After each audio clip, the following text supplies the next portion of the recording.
Antes de entrar na mensagem, eu queria fazer a introdução da introdução. Nós vamos estar falando sobre os encontros com Jesus. Tenho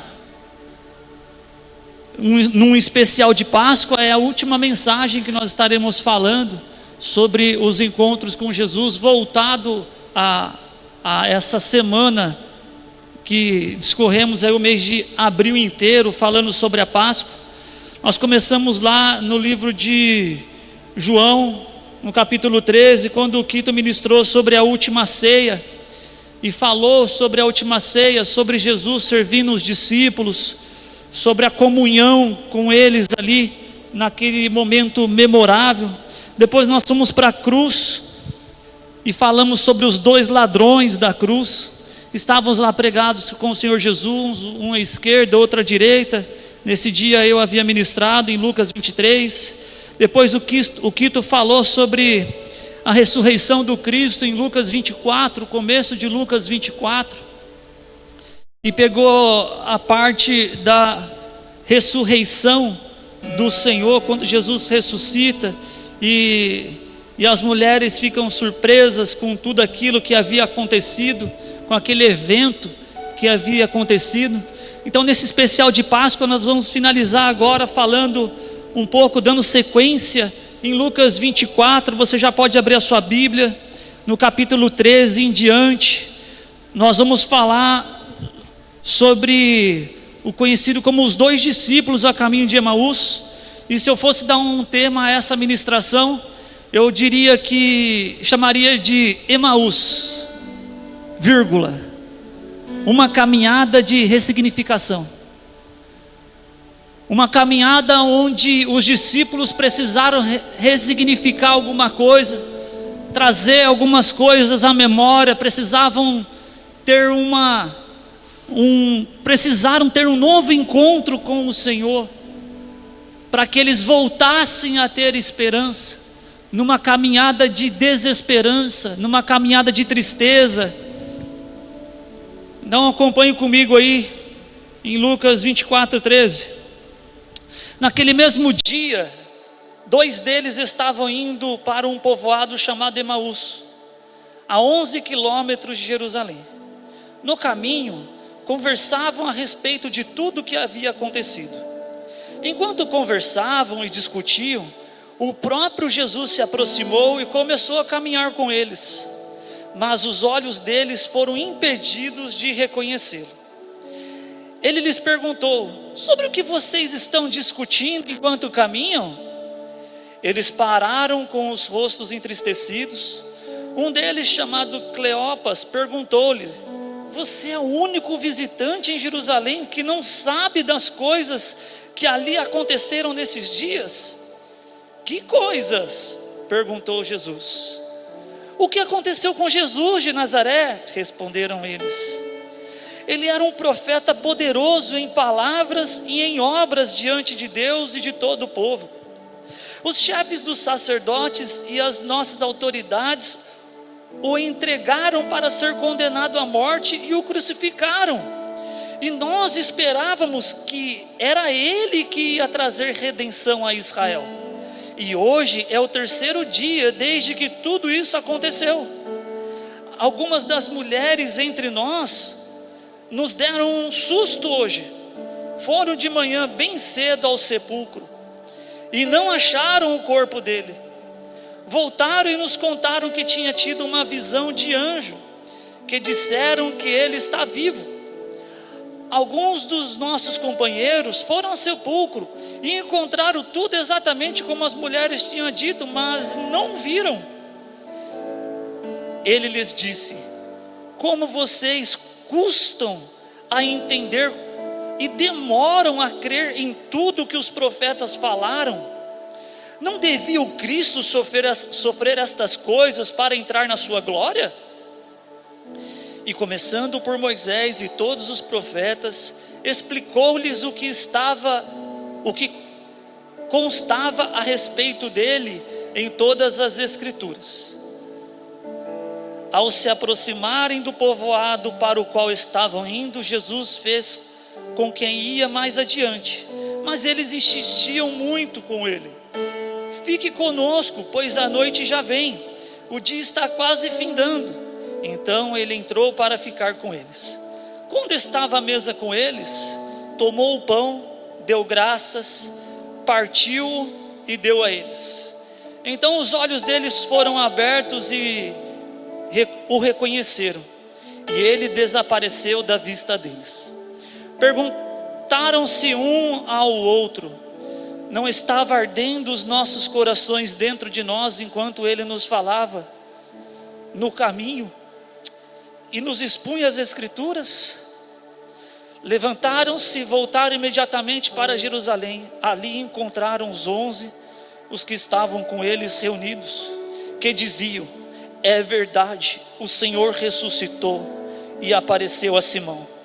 Então os dois contaram o que tinha acontecido no caminho e como Jesus fora reconhecido por eles quando partia o pão. Feche seus olhos. Senhor Jesus, nós estamos aqui para ler, ó Deus, a tua profecia, Senhor, a tua palavra viva. O Senhor é o pão vivo, o Senhor é o verbo vivo que desceu do céu, habitou entre nós cheio de graça e verdade. É verdade o que nós lemos, Senhor, é verdade tudo aquilo que nós temos visto, tudo que nós temos vivido e temos aprendido do Senhor. Nós te louvamos, Jesus, te bendizemos, Senhor, porque Tu és bom, Tu és poderoso, Tu és a nossa fonte de alimento, Senhor. Alimente-nos, ó Deus, alimente-nos, Senhor. Nós precisamos desse alimento, Senhor, esse alimento do céu, esse alimento do alto, que sacia a alma faminta, que sacia o coração sedento, que sacia, ó Deus, as mentes vazias, que sacia, ó Deus, o desesperado, que faz forte o cansado, que dá força ao abatido, que renova aquele que já não tem mais nenhum vigor. A Tua palavra, ó Deus, venha penetrar, Senhor, na alma da Tua igreja. Venha penetrar, Senhor Jesus, e trazer ânimo, e trazer, ó Deus, o propósito, e trazer o significado, e trazer, ó Deus, a esperança, porque o Senhor ressuscitou, para que nós tivéssemos uma vida abundante no Teu nome, e em Teu nome nós queremos viver isso, Senhor, em Teu nome nós queremos viver isso, ó Pai, em nome de Jesus, amém. Amém, irmãos? Amém? Temos uma boa notícia hoje. A mensagem está começando de trás para frente. Geralmente ela acaba chorando, está começando chorando, então vai ficar bom, hein? Está começando de trás para frente, então glória a Deus, amém? Já vamos falar glória a Deus. De trás para frente a gente já começa a dar uns glórias já. Queridos, eu queria, antes de entrarmos na mensagem, como ela realmente deve ser, me ajude, senhora, como ela realmente deve ser, eu queria que vocês entendessem um pouco junto comigo, e que todos estivessem no mesmo cenário, nós estivéssemos conseguindo entender que cenário que está acontecendo, o que os discípulos, esses dois irmãos ao caminho de Emaús, estão passando, o que eles estão vendo, por que eles estão do jeito que estão, o que está acontecendo ali afinal. O cenário que eles estão vivendo era um cenário de absurdo desânimo, era um desânimo terrível que estava sobre os discípulos.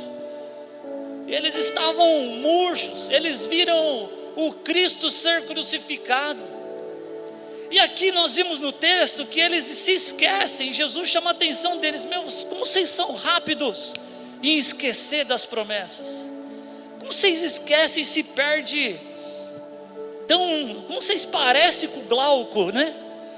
Como vocês de um instante vocês estão ali, daqui a pouco vocês já estão até esquecendo já das coisas. Então o cenário, o contexto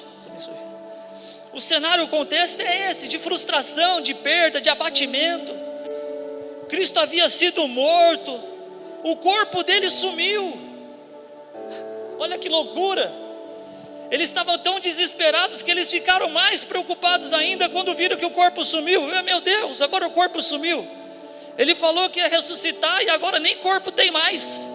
Se a gente já tinha perdido uma vez, perdemos duplamente agora. Por quê? Porque o corpo já nem está lá mais para ressuscitar. Quem tinha esperança de que Jesus ressuscitaria, ali já declinou mais ainda a esperança. Então, isso tudo começou a trazer a eles uma tristeza maior, uma comoção maior entre eles. O desespero começou a bater nos discípulos. Nós vamos ver que durante o período de crucificação eles já começam a ficar tristes, abatidos com aquele cenário, e depois, quando chega no domingo, onde Jesus haveria de ressuscitar, eles ainda assim ficam tristes, cabisbaixos. Então é necessário que aqueles discípulos, ou seja, todos os discípulos, começassem a resignificar alguma coisa nas vidas deles, começassem a cumprir aquilo que nós conhecemos em trazer à memória o que nos traz, amém, o que nos traz esperança. E eles estavam desesperançosos, a esperança tinha acabado, a esperança tinha sumido deles. Esperança zero, tenho fome zero e tenho esperança zero. Então eles precisavam trazer alguma coisa ali para fazer aquilo, reavivar aquela chama que eles tinham outra hora, onde Pedro, cheio de força e vigor, num momento está ali com a espada cortando a orelha do soldado e, imagina ali cheio, todo eufórico. Num outro momento, como é que ele já está murcho, nega Jesus, triste, entra no sepulcro, não tem nada lá. Ixi, perdi mesmo, eu fui pior do que eu achei que eu era. Então, algumas vezes na nossa caminhada de fé, assim como aconteceu com esses discípulos, nós precisamos ressignificar algumas coisas. Precisamos, por quê? Porque em algum momento da história a gente vai ficar desanimado. A gente fica desanimado. Os desânimos podem vir e virar para todo mundo. Não estou profetizando desgraça nem desânimo na sua vida, mas todo mundo um dia vai estar desanimado. Isso vai acontecer nas nossas vidas. Um pai, quando ele perde o seu filho, ele vai ficar desanimado, e ele vai precisar vencer aquilo no espírito, vai precisar resignificar aquele momento. A esposa, quando perde um marido, ou o marido, quando perde uma esposa, vai precisar lutar. Vai precisar lutar. Um filho, quando perde um pai, vai precisar lutar. Eu vou precisar lutar contra a saudade, contra a dor, contra a tristeza, contra as coisas que vão vir sobre a minha mente. E às vezes um dia eu vou estar meio murcho, mas aonde que eu vou encontrar força? Como eu vou encontrar força para mim poder dar aquela suspirada e continuar para cumprir o propósito de Deus, para continuar e seguir aquilo que Deus colocou e confiou em minha mão? A Bíblia diz no Salmo 30 que o choro pode durar até uma noite.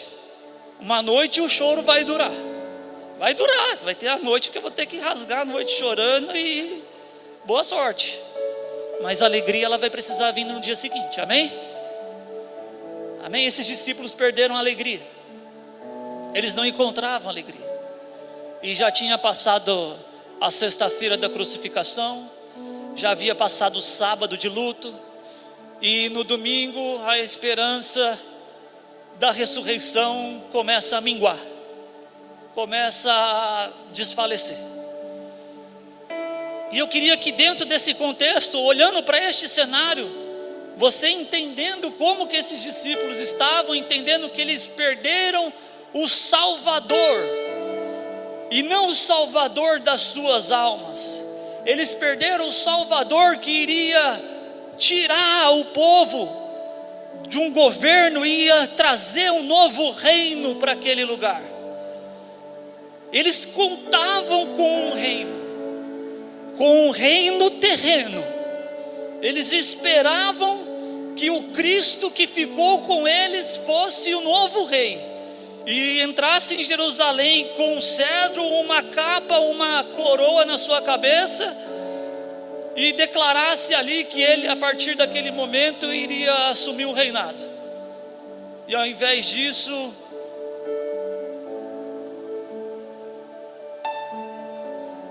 ele sobe num jumentinho, entra em Jerusalém, e ao invés de uma coroa de ouro, recebeu uma coroa de espinhos. E aí os discípulos, não era essa coroa que nós estávamos esperando, e não era essa morte que a gente acreditava que ia ver. Eles acreditavam tanto que eles perguntavam: Senhor, no seu reino, onde que eu vou me assentar? No seu reino, quem vai ficar do seu lado direito? Quem vai ter mais? Quem tomou mais café com o Senhor? Quem vai ser mais próximo do Senhor no seu reino? Talvez ali entre eles a disputa é: nesse reino aí que o Senhor está falando, que o Senhor vai ser rei, e acreditamos, nós vimos os sinais de um grandioso e poderoso rei. Neste reino, como que cargo que eu vou ter? Eu vou ter alguma função especial? Será que eu serei um discípulo Pro Max? Será que eu vou ser eu vou ter algo diferente aí? Eles criam num reino terreno, e Jesus não abre essa proposta para eles. E aí esses dois irmãos, que provavelmente são um dos 70, não faz parte dos 12 discípulos, mas sim dos discípulos que são enviados numa grande comitiva, ou numa grande comissão. Eles estão aí indo a caminho de Emaús. Então fique comigo aqui que nós vamos entrar um pouquinho no texto. Naquele mesmo dia, 2 deles estavam indo para um povoado chamado Emaús, a 11 quilômetros de Jerusalém. No caminho conversavam a respeito de tudo o que havia acontecido. Agora, entendendo, irmãos, esse contexto, esses 2 camaradas frustrados, eu queria que nós trouxéssemos algumas verdades disso para a nossa vida, e olhássemos um pouco para dentro de nós. É uma introspecção aqui agora nós vamos fazer. Vamos olhar para dentro de nós, e vamos se colocar um pouco no lugar desses 2 discípulos. Então, eles estão caminhando ali, conversando a respeito de tudo o que tinha acontecido. Será que a conversa era boa ou a conversa era de 2 murchos? Será que a conversa era uma conversa de 2 caras que iam caminhar 11 quilômetros, igual o cabeludo, junto com os camaradas subindo a montanha? Né? Na vontade? Ou será que era só murmuração, só esmurecendo? Tristes porque a notícia para eles não era boa.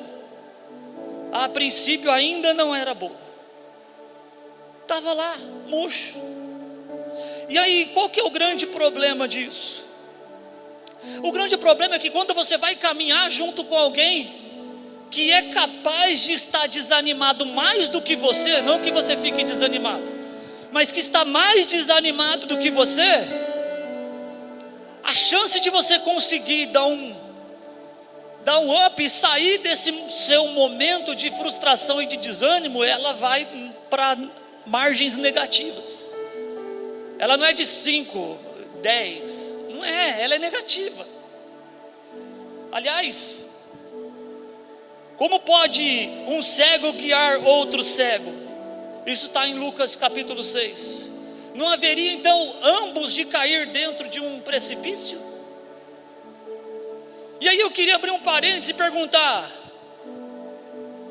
pelos caminhos que você anda, sendo desanimado ou desanimado, estando animado ou estando desanimado, as pessoas que você caminha estão na mesma pegada que você?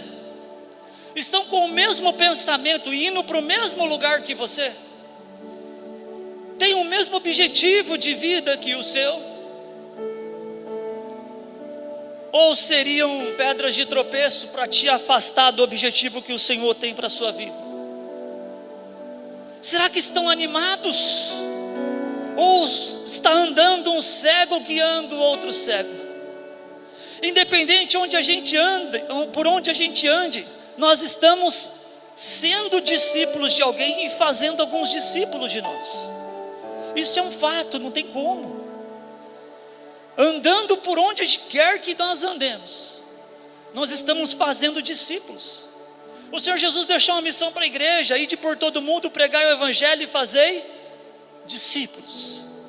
Independente por onde quer que a gente vá, a gente está fazendo discípulo. Independente com quem a gente ande, essas pessoas de alguma maneira estão trazendo alguma coisa de ânimo ou de desânimo para a nossa vida.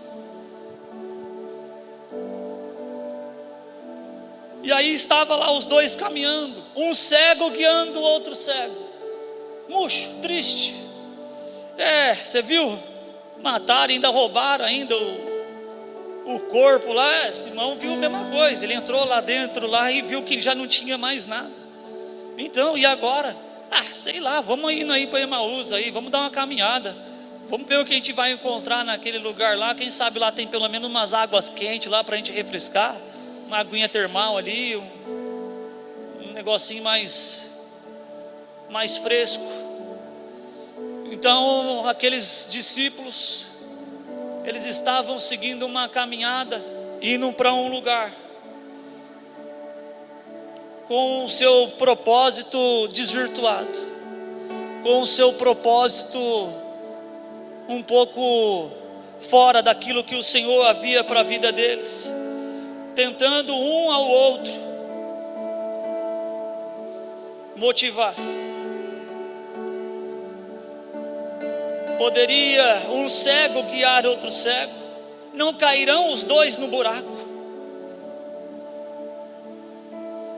Versículo 15: enquanto conversavam e discutiam, o próprio Jesus se aproximou e começou a caminhar com eles, mas os olhos deles foram impedidos de reconhecê-lo.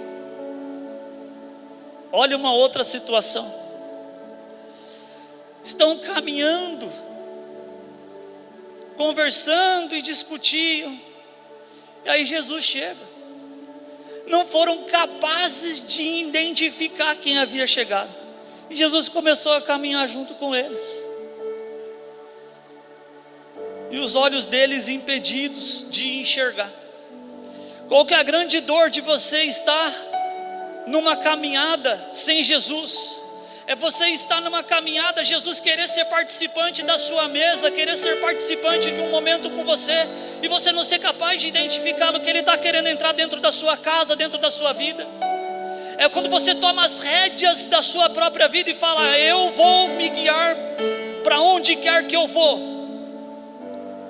escolher o caminho pelo qual eu quero seguir, e não identificar a voz que está falando com você, e não identificar que o Senhor tem um propósito para a sua vida. Certa hora, o Senhor Jesus estava com Pedro e fala para Pedro: Pedro,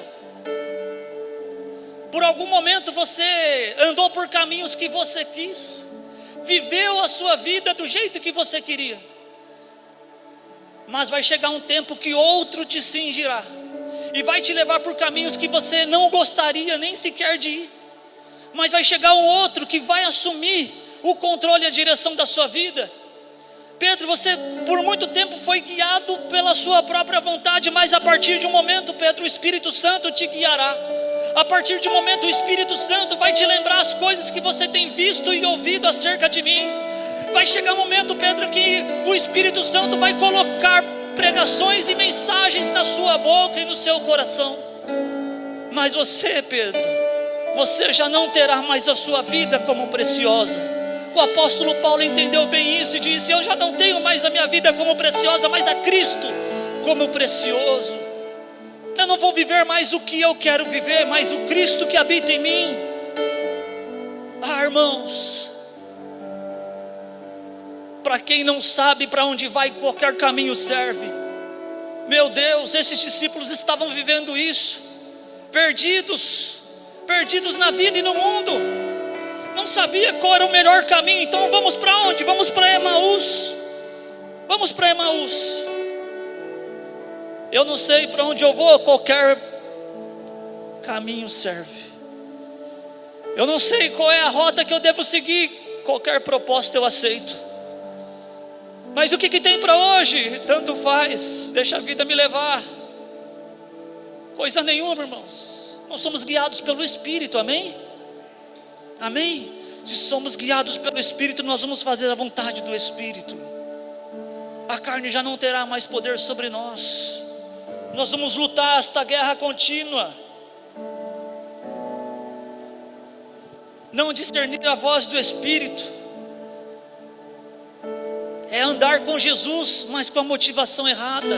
É andar com Jesus, mas não conseguir ouvir a voz de Jesus. Quantas pessoas entram e saem das igrejas e não conseguem ouvir a voz de Jesus? Não conseguem ouvir a voz de Jesus, e as suas vidas não mudam. As suas vidas continuam a mesma, errantes pelo mundo. Síndrome de Caim. Síndrome de Caim. Continua errando pelo mundo. Você comete os mesmos erros que você cometia 3 anos atrás, guiado pela carne. Mas pastor, pelo amor de Deus, pastor, o que está acontecendo? Você não consegue viver o que você erra 3 anos atrás. Lute contra isso. Lute com todas as suas forças. Traga problemas novos, arrume lutas novas, arrume brigas novas. Lute, lute, dia e noite, lute, lute para ouvir o Senhor. Eu preciso ouvir o Senhor. Se eu não ouvir o Senhor, qualquer caminho vai me servir. Abra a mídia, livro de Jó, capítulo 42, versículo 5. Jó 42, 5. A Bíblia diz que havia um homem na cidade de Uz dos caldeus, o seu nome era Jó. Ele era um homem íntegro, reto, temente a Deus, que se desviava do mal. E Jó, nós conhecemos Jó, né, daquela velha frase: tenha paciência de Jó, conhecido aí popularmente como o pai da paciência. Eu te conhecia de ouvir falar, mas agora os meus olhos te veem. Lute para que você viva isso na sua vida na plenitude. Lute para que os seus olhos consigam enxergar o Senhor no meio dos problemas. Lute para que você consiga enxergar o Senhor no meio da alegria e na tristeza, no monte ou no vale, você consiga enxergar o Senhor falando com você. Lute, lute para que os seus filhos ouçam o Senhor. Lute, porque eles precisam ouvir o Senhor.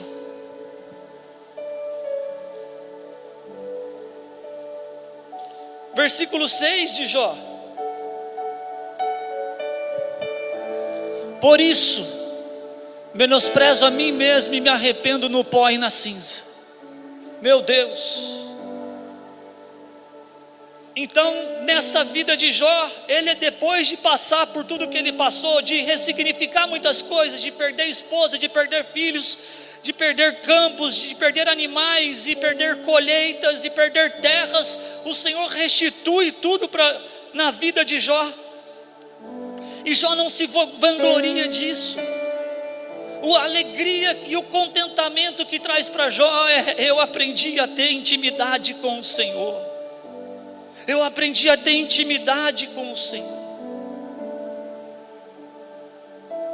Quem aqui tem um amigo? Amigo? Amém, amém. Você tem um amiguinho. Todo mundo tem um amiguinho. Nem que seja mamãe e papai, todo mundo tem um amiguinho. Sabe o que tornaram vocês amigos? A intimidade. A intimidade às vezes de abraçar e pegar no colo. O irmão pega eu e levanta eu 6 metros para o alto, me sinto grande. A comunhão. A intimidade faz isso. O se permitir ser amigo. O ajudar o outro quando ele está na dor, mas também permitir ser ajudado. Pedir ajuda. Isso vai fortalecer. Jó teve isso com o Senhor. Teve essa experiência de vida com o Senhor. Eu conhecia. Meus ouvidos já tinham ouvido a teu respeito. mas agora os meus olhos já estão até te vendo. Esses dois discípulos, eu não quero condenar os dois discípulos, mas nós temos que aprender algo com eles. Eles estavam e poderiam estar junto com o Senhor Jesus e, ai, como é bom estar com o Senhor. O Senhor voltou, eu sabia, está vendo só? Você achou que Ele não ia ressuscitar, eu avisei. Podia ter um ali um pouquinho mais animadinho, mas eram dois cegos indo para um precipício.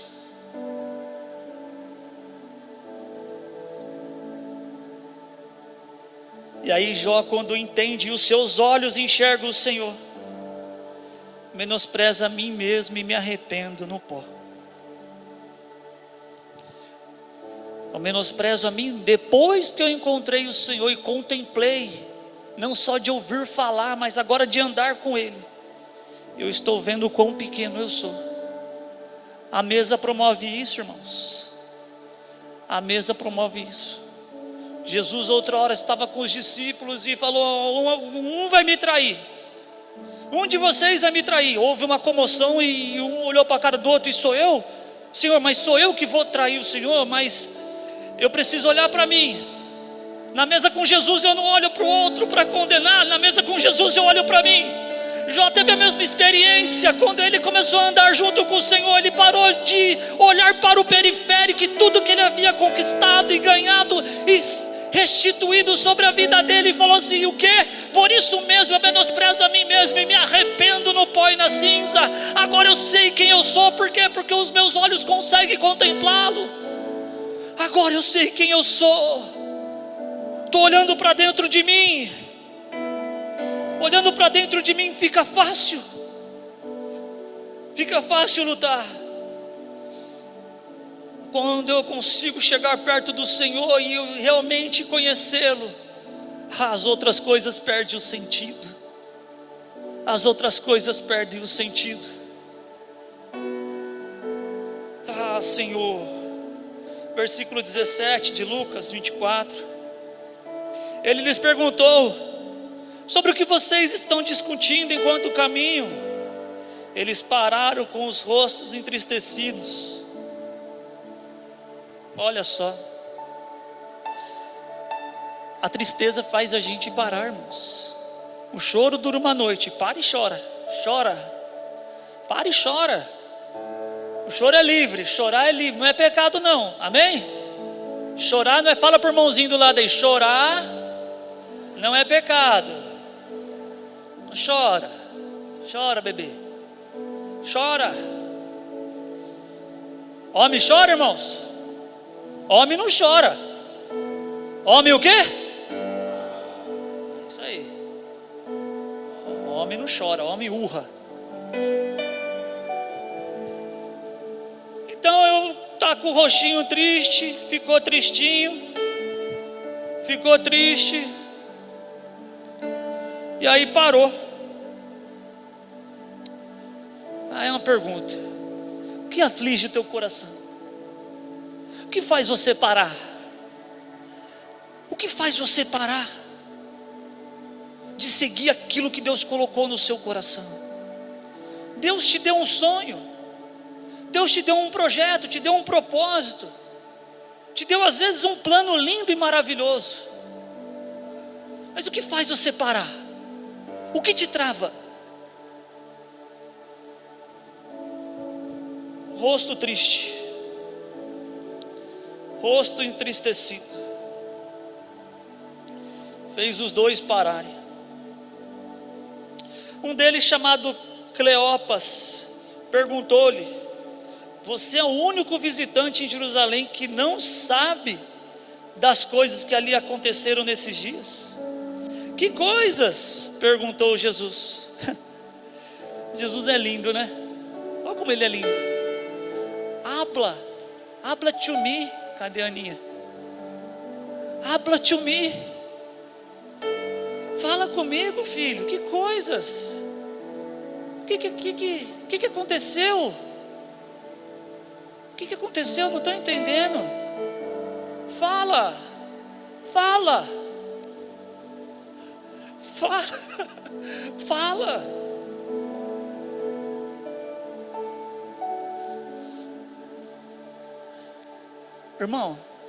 Irmãos, se o que você está passando, que está entristecendo o seu coração, você não dobrar seu joelho e falar com o Senhor no secreto,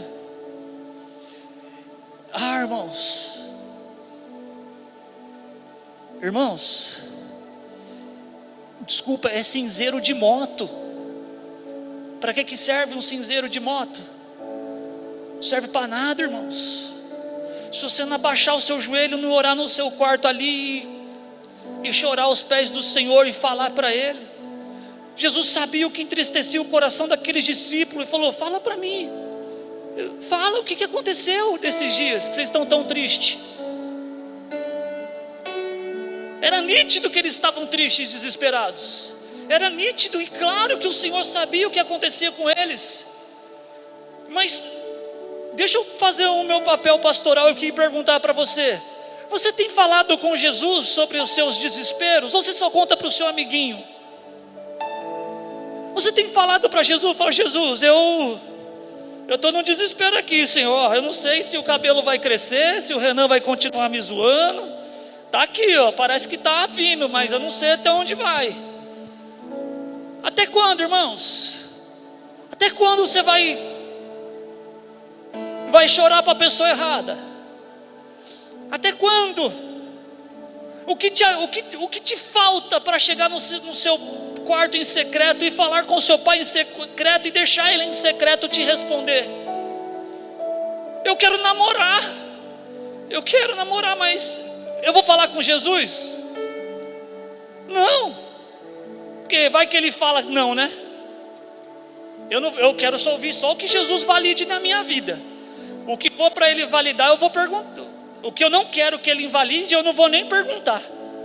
Vou meter marcha e seguir o meu caminho. Se prepare para ficar com o seu rosto entristecido. Amém? Amém ou não? Amém? Se prepare para ficar com o seu rosto entristecido, irmãos. Se prepare. Faz sem consultar o Senhor. Anda sem consultar o Senhor. Moisés,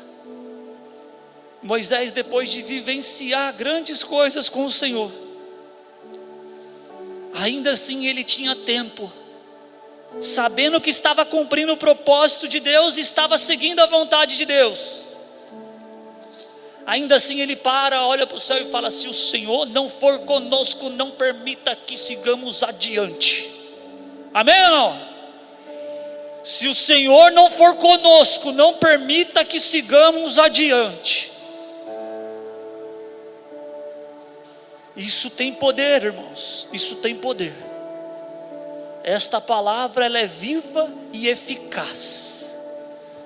Se o Senhor não for conosco, não permita que sigamos adiante. Que coisas? Perguntou ele. O que aconteceu com Jesus de Nazaré? Responderam eles. Ele era um profeta poderoso em palavras e em obras diante de Deus e de todo o povo. Até reconhecia o poder de Jesus, mas não reconheceram que ele era o Filho de Deus, o Messias. Ele é um profeta poderoso. Os chefes dos sacerdotes e as nações, o óculos ajuda bastante. Os chefes do sacerdote e as nossas autoridades o entregaram para ser condenado à morte e o crucificaram. E nós esperávamos que era ele que ia trazer a redenção a Israel.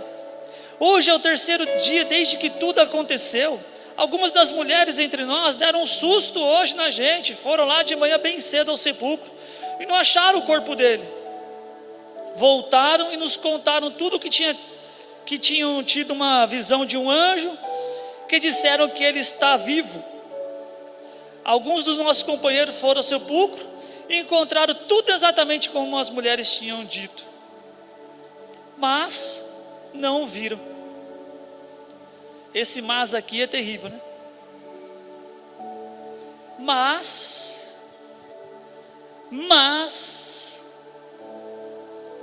Sumiu. Sumiu.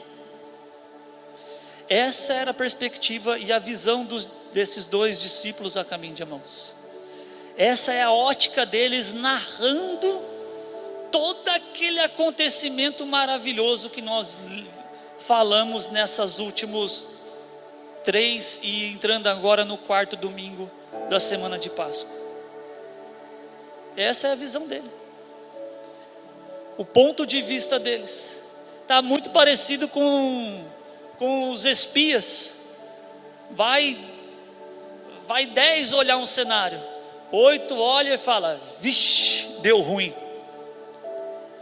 Tá maluco, terra de gigante, eu vou entrar lá não, de jeito nenhum. Que vai dar um trabalho isso daí, não quero nem mexer. Melhor nós não ir não, hein? Nós não vamos não.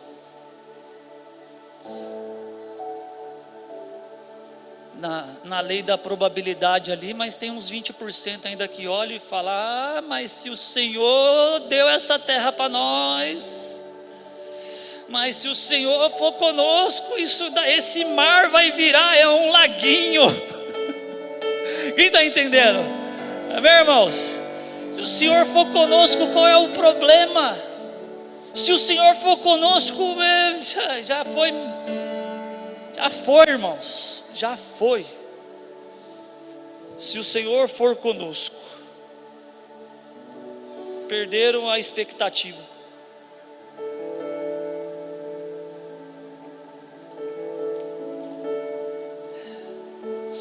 Versículo 25, ele lhes disse: como vocês custam a entender e como demoram a crer em tudo que os profetas falaram? Não devia o Cristo sofrer essas coisas para entrar na sua glória? E começando por Moisés e todos os profetas, explicou-lhes o que constava a respeito deles em todas as Escrituras. Irmãos, os dois discípulos verdadeiramente estavam desanimados e desmotivados. O próprio Cristo estava junto com eles, caminhando junto com eles. O próprio Cristo poderia desvendar, tirar a venda dos olhos deles e fazer com que eles enxergassem. Cristo poderia ter realizado um outro milagre qualquer ali, demonstrado através de sinais que o Messias que havia ressuscitado estava do lado daqueles dois homens. Mas Jesus escolheu fazer uma coisa que eu achei absurdo. Ele usou a própria palavra de Deus para motivar os discípulos. Que palavra é essa poderosa que o Filho de Deus, ao invés de mostrar fazer o dia virar treva de novo e, transformar uma pedra em pão, ele usa a palavra. Ele usa a palavra para motivar dois caras que estavam desanimados. Ele estava evangelizando os discípulos através das Escrituras. Mas por que eu estou falando isso? Porque a palavra de Deus não pode sair das nossas mesas de manhã, de tarde, de noite. E é por isso que nós vamos encontrar igrejas de pessoas fortes, igrejas de pessoas fracas. O quanto da palavra entra em você, o quanto você é transformado. Eu posso ouvir um amém? A palavra que transforma a sua vida. Jesus podia ter feito qualquer coisa. Ele abriu a Escritura e começou a falar com os discípulos. Desde o profeta Isaías, era necessário que o Cristo viesse, padecesse por necessidades, morresse para a remissão dos pecados. Era necessário. Ele usou da palavra. Ele usou da palavra. Por que ele usou da palavra, Jesus? Ele podia ter feito tanta coisa, mas ele usou da palavra. O Deus ressurreto, o Deus que já tinha sofrido e recebido o pecado de toda a humanidade sobre ele. Depois que ele ressuscita e aparece para os discípulos, ele ainda assim usa a palavra para motivar quem está desanimado. Lâmpada para os meus pés é a tua palavra e luz para os meus caminhos. Seja todo homem mentiroso e seja Deus verdadeiro. Toda a nossa vida, o que deve prevalecer é a palavra de Deus. Tire tudo da igreja, mas a palavra ela é viva e eficaz, porque Ele é o verbo vivo que se fez carne. Ele é o verbo vivo. A palavra é Jesus. Jesus é a palavra. Amém? Ele é a palavra, irmãos. Ele é a palavra. Não tire a palavra da sua mesa. Não deixe a internet educar os seus filhos. Não deixe que o prumo da sua casa seja a televisão, nem o Instagram. O prumo da sua casa tem que ser a palavra de Deus. Tem que ser a palavra de Deus. Tem que ser. Por que, Jesus? Por que o Senhor usou a palavra? Tem coisa que na eternidade eu quero perguntar.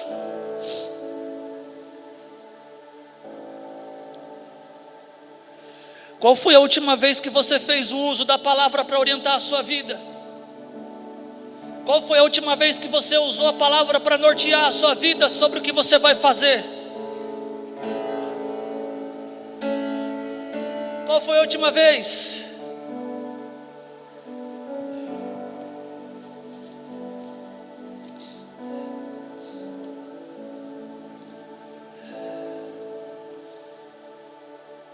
Ah, Jesus.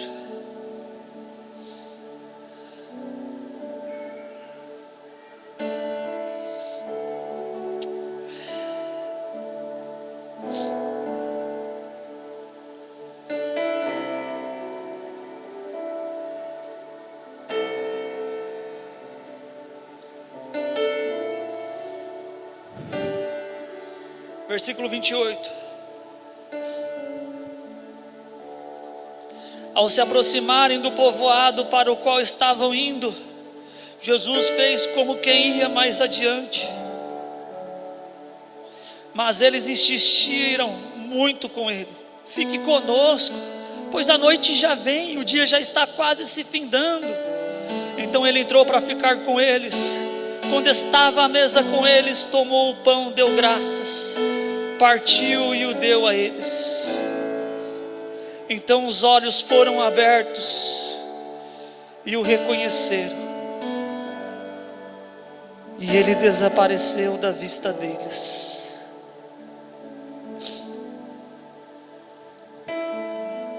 Perguntaram um ao outro: não estava ardendo os nossos corações dentro de nós, quando ele nos falava no caminho e nos expunha as Escrituras?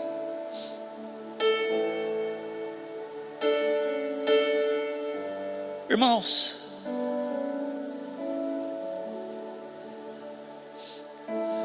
no Calvário o Senhor triunfa sobre Satanás, pisa na cabeça da serpente, dá um brado: está consumado, está paga a dívida, está consumado, está paga a dívida. E ele fez isso uma vez com os discípulos, fez isso uma vez lá na cruz, uma vez, acabou, foi só uma. Mas na mesa é diferente. Ele tem duas mesas. Ele teve uma mesa com os discípulos antes da crucificação, e diz: faz ali a celebração da Santa Ceia. Nós já ouvimos falar e conhecemos bem. Mas aqui já é outra mesa. Ele já ressuscitou. E quando ele ressuscita, ele caminha com os discípulos durante um período, expondo as Escrituras, e termina num local, chama mesa.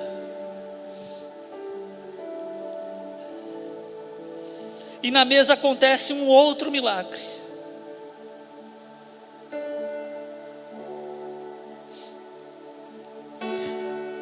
Ele tomou o pão, deu graças, partiu a eles. E aí os olhos deles foram abertos e reconheceram quem Ele era. O grande milagre da mesa não é apenas a comunhão. O grande milagre da mesa é a cura. Os olhos serem abertos aqui tipifica a cura na nossa vida. Os olhos abertos faz com que a gente tire algo que não era para ter em nós. Às vezes você tem uma doença dentro do seu coração, da sua alma, que te aflige e te dói, isso te consome. Isso vai te consumir dia após dia, até que você chega na mesa com o Senhor. Até que você chega na mesa com o Senhor. Sabe, irmãos, eu tenho muitos motivos para mim não gostar do meu pai. Muitos motivos para mim ter uma vez, sabe, e querer ter um distanciamento. Em 1990 as coisas eram um pouquinho mais apertadas, irmãos. Era um pouquinho mais arrochadas as coisas. Era um pouquinho mais duro. Mas o Senhor Jesus, Ele nos cura de dentro para fora. A primeira cura que o Senhor traz, ela é dentro da nossa alma, do nosso coração. A primeira cura que o Senhor Jesus traz é isso. É dentro do nosso coração. E traz uma liberdade, porque Ele veio trazer liberdade aos cativos, aos que estão presos, aos que estão ali amarrados e algemados dentro de si mesmo, com os seus problemas pessoais, com as suas dores e com as suas limitações. Meu pai foi um homem muito severo, muito duro, muito ruim.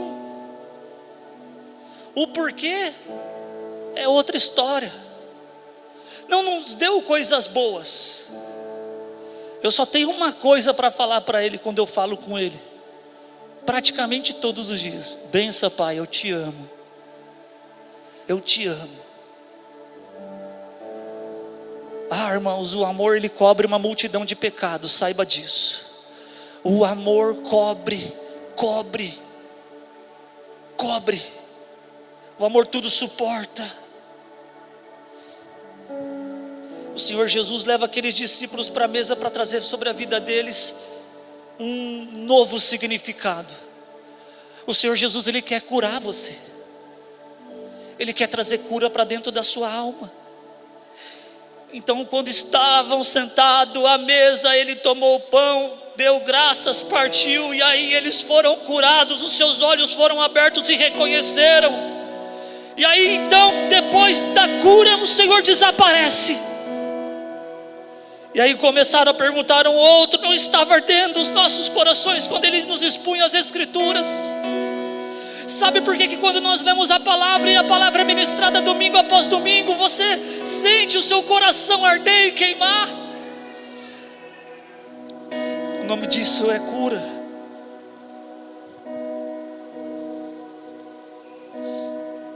O nome disso é cura. O Senhor quer nos curar, trazer liberdade, e vai trazendo liberdade para dentro de nós. E aí tem uma palavra para você. Eu tenho uma palavra de Deus para você. Porque quando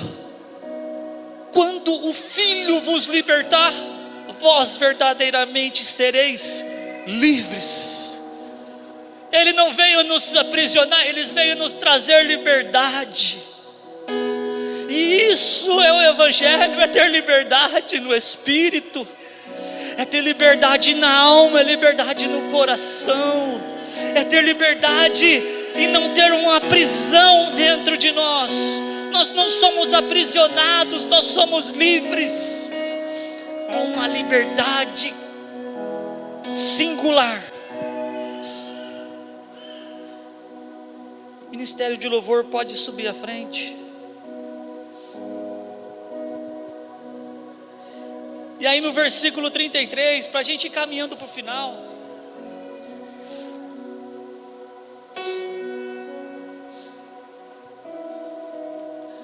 e aí diz assim: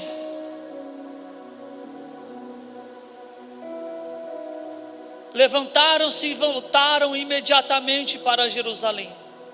Ali encontraram os 11 e os que estavam com eles reunidos, que diziam: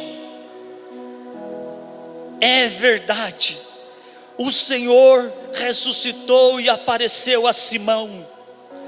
É verdade, o Senhor ressuscitou. Aqueles discípulos já não estavam mais com seus rostos tristes. Eles sabiam que era verdade sobre a ressurreição do Messias, e isso trouxe um novo significado para a vida deles. Dali eles puderam então partir para um recomeço, para que se cumprisse também as Escrituras. Eles foram encontrar com os outros, sabe por quê? Porque quando eles estavam sozinhos e desesperados, quando estava o desespero, era apenas 2. Era 2. No ato de desespero, você não vai querer ficar com 12, nem com 11. Você vai querer ficar sozinho ou com mais um só, para você chorar as suas pitangas e as suas mágoas. Mas quando você se encontrar com o Senhor, e o Senhor liberar a cura para o seu coração, na sua alma, já não vai ser mais os 2, é o encontro com os 11, aleluia. Obrigado, Jesus. Não está no esboço isso não, mas aí a gente vai querer compartilhar com mais gente, a gente vai querer estar mais junto. Eu quero estar mais perto, então vamos lá, ele ressuscitou. E um começou a falar para o outro: ele ressuscitou, é verdade, é verdade. E o ânimo para aqueles que estavam desanimados passou a ter um novo sentido. Então os 2 contaram o que tinha acontecido no caminho, como Jesus fora reconhecido por eles enquanto partia o pão. Tiveram um novo sentido da vida. Agora eu já não quero mais ir para Emaús, e não quero mais nem ficar contando as nossas tristezas pelo que havia acontecido lá. Por quê? Porque ele ressuscitou. Ele ressuscitou. Eles viram com os seus próprios olhos. Voltemos para o livro de Jó. Eu conheci o Senhor de ouvir falar, mas agora não, agora nós andamos junto com Ele. Nós andamos junto com Ele, vimos que Ele era cheio de graça. Se coloque de pé em nome de Jesus. Há um novo recomeço para você também. Há um novo recomeço para todos nós. No partir do pão, os nossos olhos se abrem. No partir do pão na mesa com o Senhor, há um novo significado. Quando partimos o pão e vamos para a mesa, junto com o Senhor, tudo se faz novo. Vamos adorar ao Senhor.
te damos toda a glória.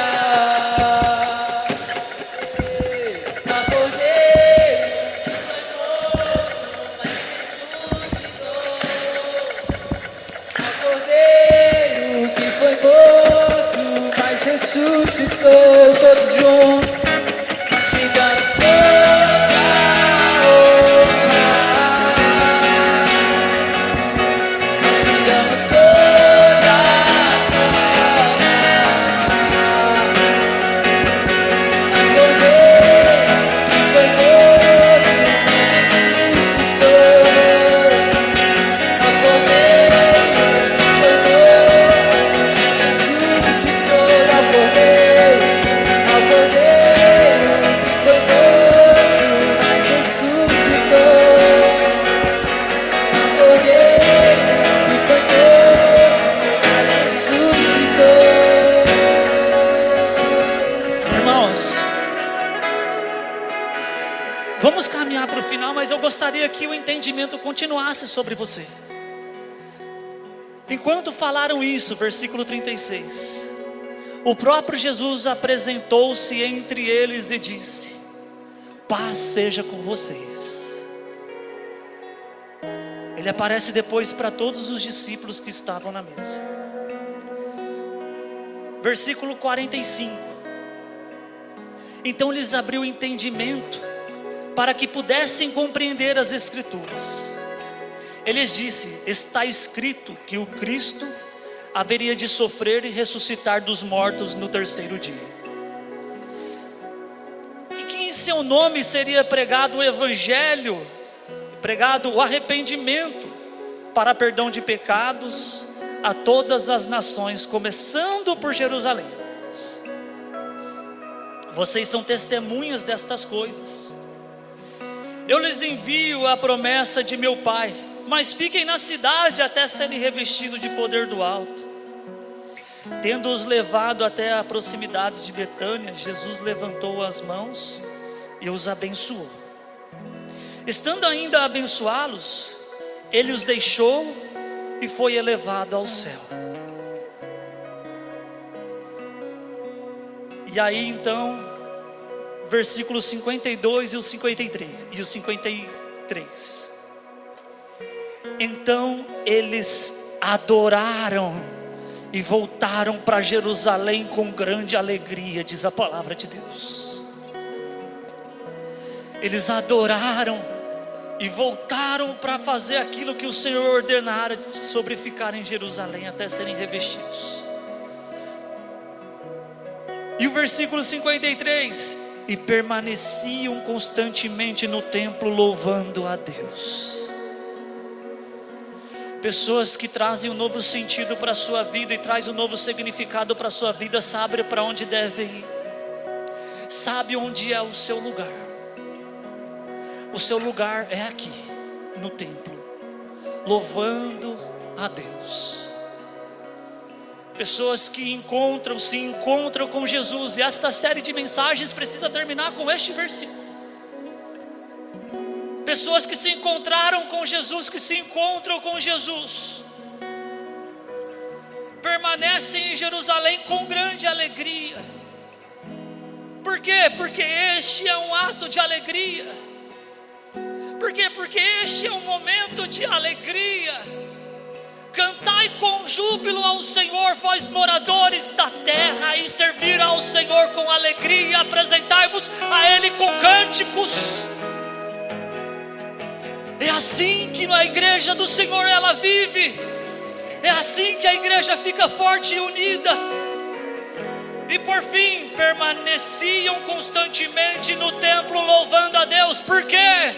Porque o Cordeiro de Deus, ele ressuscitou. Ao Cordeiro que foi morto, mas ressuscitou. Aleluia. Nós te damos toda a honra. Nós te damos toda a glória.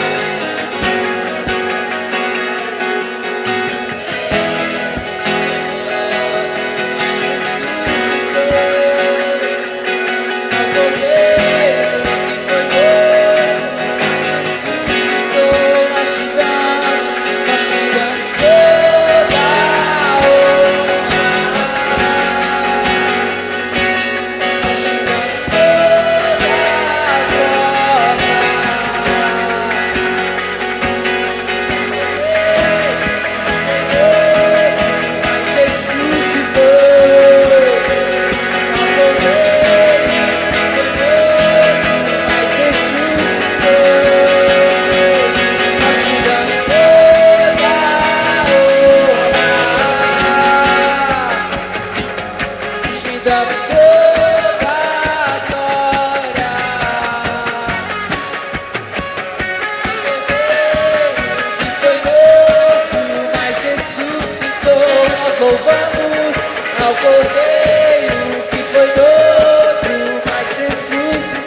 Senhor te abençoe, que o Senhor te guarde, que o Senhor faça o seu rosto resplandecer sobre ti, que Ele tenha misericórdia de ti, que o Senhor levante sobre ti o seu rosto e te dê a paz. Uma semana de bênção, uma semana de glória, de alegria, uma semana em Jerusalém, esperando receber poder do alto do céu, uma semana de saúde no nome de Jesus. Amém, amém, amém.